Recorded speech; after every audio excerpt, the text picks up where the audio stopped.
Have a great Thanksgiving on Thursday. I'm Charlie Sykes, and Sunday Insight starts right now.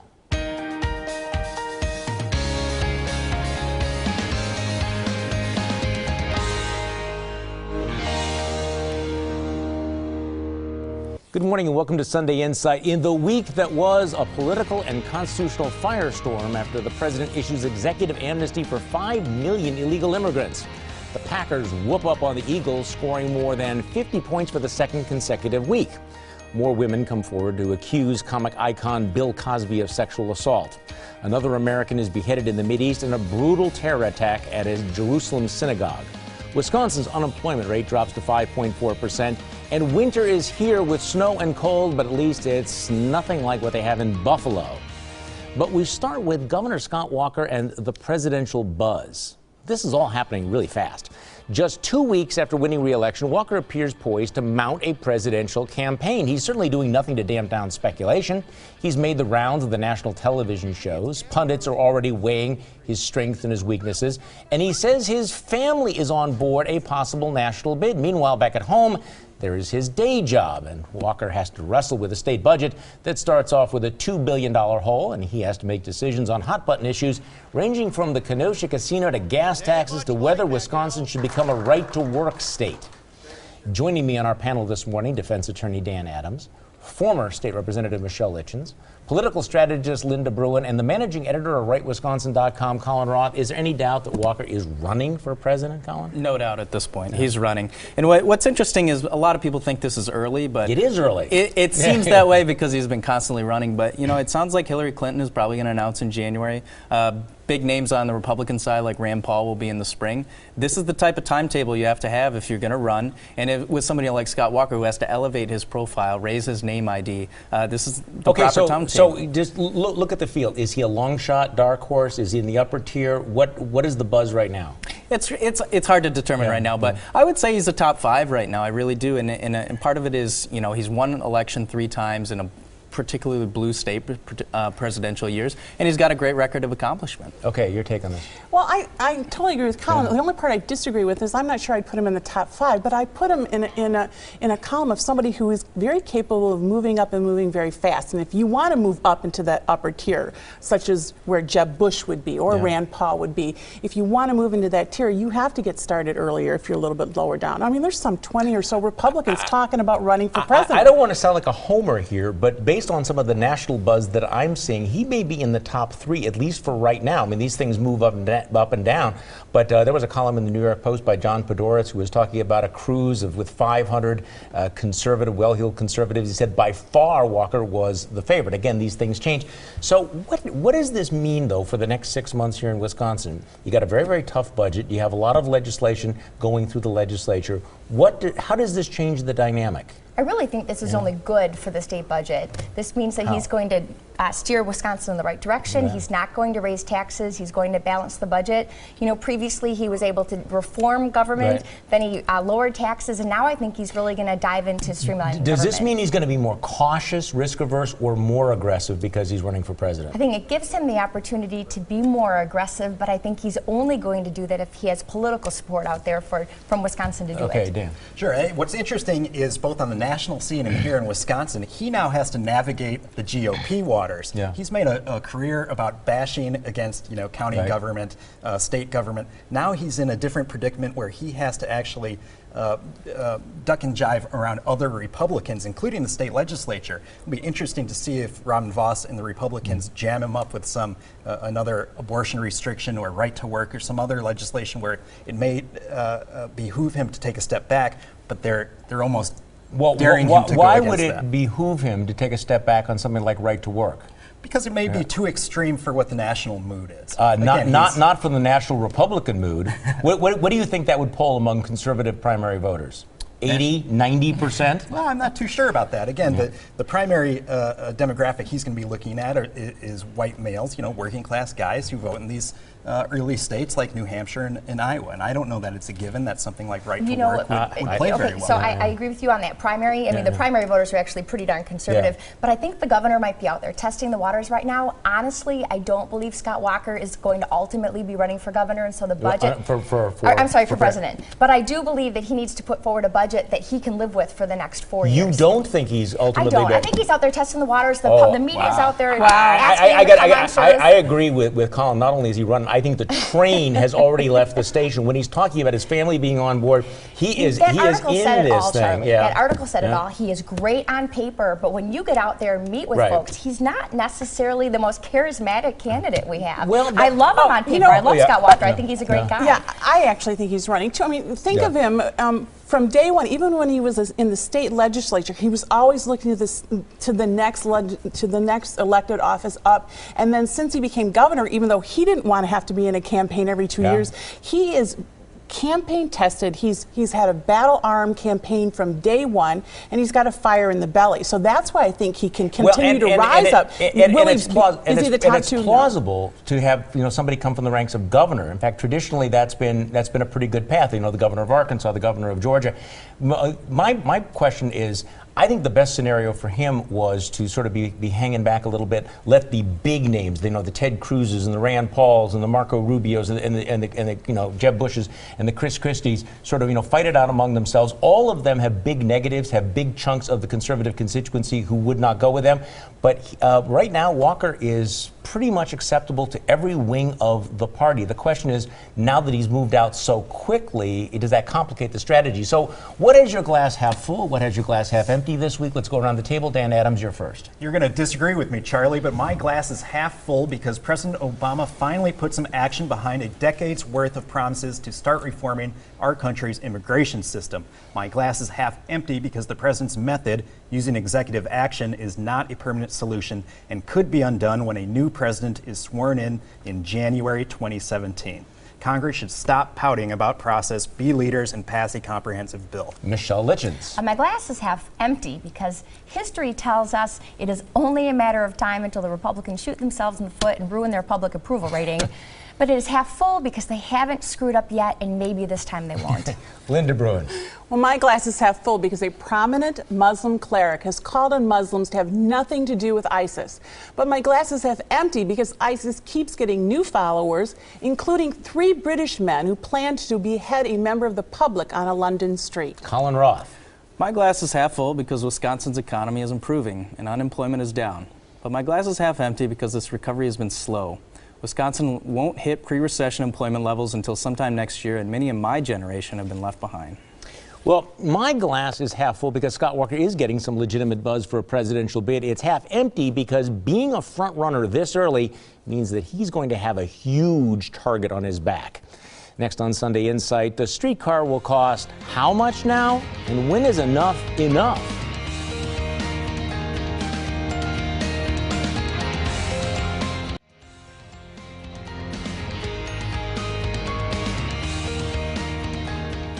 Milwaukee Mayor Tom Barrett doubles down on the downtown streetcar, almost literally. Barrett is backing a plan to double the spending on the trolley from about $64 million to more than $124 million.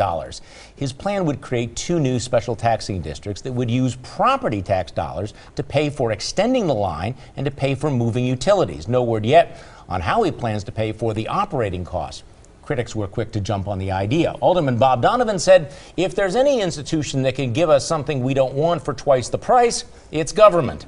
And the incoming majority leader of the state assembly, Jim Steineke, said that if Barrett had enough money for a trolley, you certainly don't need state dollars for a new arena for the Bucks. Is this a good idea, Linda Bruin?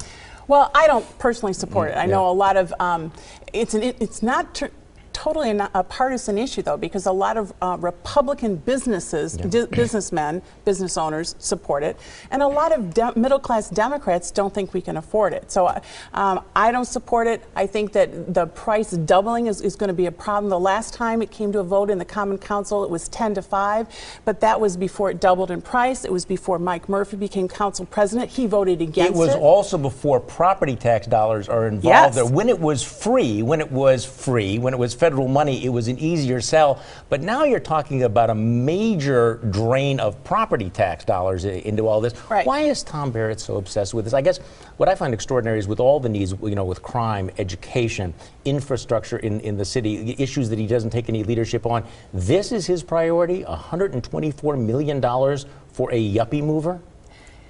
I have no idea. I don't understand at all why he's trying to do this. And when you talk about maybe he's doing this for his legacy, I can't even believe that, because he's going to burden the city of Milwaukee in perpetuity. Okay, with you're a former legislator. Now, Barrett would insist that this is a completely separate issue than the Bucks arena, but it's going to have an effect on the way certainly. This issue plays. Exactly. How? Why? Because when Milwaukee has money to waste on a trolley that goes around in a circle and is not even going to be able to pay for itself, why would the rest of the taxpayers in the state cough up money for a new arena? Interesting question, Dan. No, I really like Tom Barrett, and he's a friend of mine. But I have never gotten over the threshold of being just an agnostic as to the program. And now that they are going to be siphoning away all of the increased revenues that are coming from the downtown development, which is happening anyway, I am firmly in the no column. There has been no public sale that says this is why we're doing it, this is why it makes sense. The premise that young people are going to flock to downtown, they already are, for the opportunity to sit on a train is cockamamie. People need to have safe streets, schools they can send their kids to, not, as you put, a yuppie mover. Okay, but so Uber accomplishes what we were told that the train would accomplish, which is something cool, would encourage people to come down, and yet Uber has, the technology has kind of trumped the old technology, and what you have is something that doesn't cost taxpayers anything. I guess that is the question. Okay, so you have a liberal Democratic mayor who says that, that he's going to lead on, spend money on this rather than on the schools, rather than on putting more cops, firefighters, sanitation, health. Why? Could you have an explanation why the mayor is obsessed with this? I can. He's a true believer. He has supported mass transit. In trolley? Well, for 30 years. Yeah, from light rail to trolley system. This is a long-standing But this is not mass transit. This is not mass transit. It's what, he views it as part of mass transit. 1,800 rides a day, which is what, 900 people. We're talking about $124 million for 900 people. It doesn't move people from any neighborhood to jobs at all. It's going to hemorrhage money. It's going to lose more than $1.5 million a year. And by the way, we haven't heard who's going to pay for that, have we? Yeah, this is basically a stealth property tax increase. These TIF districts were already going to be in place, but now we're going to siphon that money away. If they're in a distressed TIF district, then we could see money siphoned from the rest of the county or the city to pay for this. But what you're saying is, it has a very small constituency in the inner city, and something like Uber has surpassed it in a lot of ways.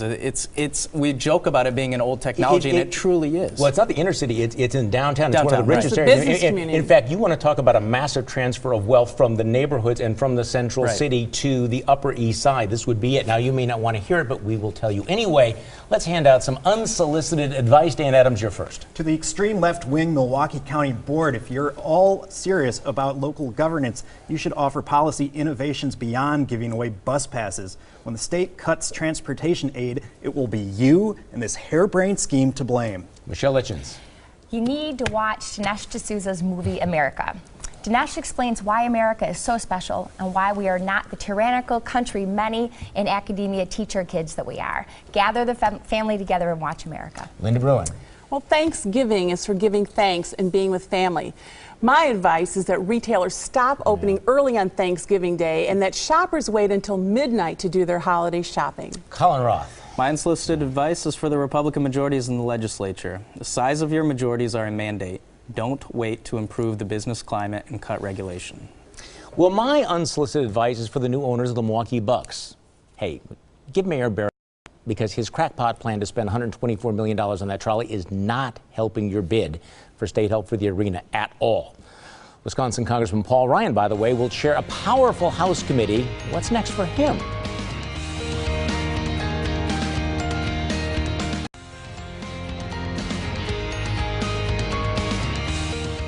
Scott Walker is not the only Badger State politician in the spotlight last week. Congressman Paul Ryan was named chairman of the powerful House Ways and Means Committee, Congress's chief tax writing committee. that puts him in a position to oversee major tax reform, but does it also signal that he's not going to be running in 2016? So, Michelle Litchens, how do you read the tea leaves there? First of all, this is a big deal for the state of Wisconsin that we now have the chair of the Ways and Means Committee. Yeah. It's huge.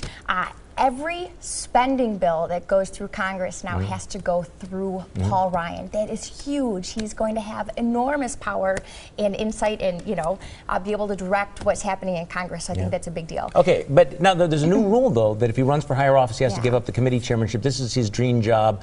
There are some people who think that the fact that he's gotten this job means he's not going to be running in 2016. Or he could ask for a waiver, really, if the American public wanted him to run for president. But I do think, really, this is what he was called to do. He has young kids at home still. I don't necessarily know if he wants to give up his entire life to try to make a run for president. Okay, so now Dan Adams, he's in a position to do major rewrite.